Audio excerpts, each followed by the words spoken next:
Hello, this is John Kopke from Progressive Building Inspections. Today it's September 2nd, 2014. Right now it's a partly cloudy day.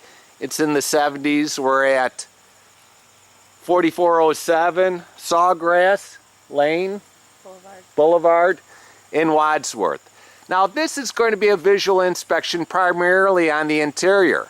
The reason why I say this is because you have a home association that is responsible for your exterior and everybody else's, and to make an accurate assessment, I'd have to inspect the whole complex, which is beyond the scope of this inspection.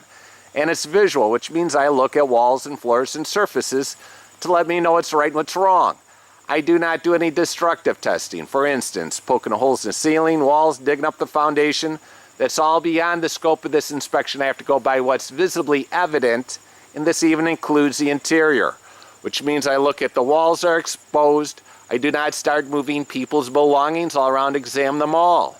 Now, if I do suspect something's wrong, I will try to move the object and look behind it. Otherwise, I do not.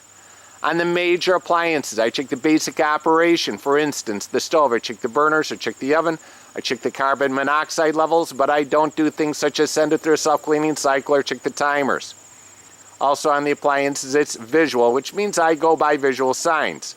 For instance, the dishwasher, I'll run it through a cycle, look for apparent leaks, check to see if it appears to be working properly, but I do not pull it out of the cabinet and disassemble it trying to find something wrong. Also on the appliances, I do not check the performance or their adequacy. For instance, the clothes washer and dryer, I'll run it through a cycle, look for apparent leaks, check to see if it appears to be working properly, but I do not put a load of dirty laundry in it, then make an assessment on how well it cleans and dries. I do not work for the Village of Wadsworth, and I'm not representing them. So it's not a code-type inspection.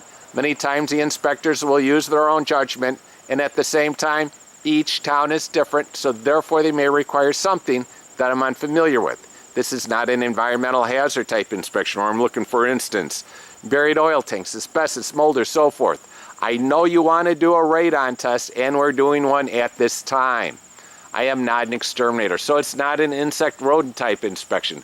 Cosmetic items, let's say for instance, stains in the carpeting, nail pops, are the type of items I normally do not point out because they do not affect the function of the property. I'm going to be doing things, let's say for instance, check the interior for any apparent leaks, visually inspecting the structure of the interior, visually inspecting the furnace to see if it appears to be doing what it's supposed to be doing. That's what I'm doing today, is I'm visually inspecting the property, checking its function. Checking to see if things appear to be doing what they're supposed to be doing. I am going to try my best, try to find out everything that is right and that is wrong, but I can't guarantee I'm going to find it all. If you have any questions or concerns, please feel free to give me a call because I will try to help you with advice and so forth. I'm going to continue on. I'll be right back.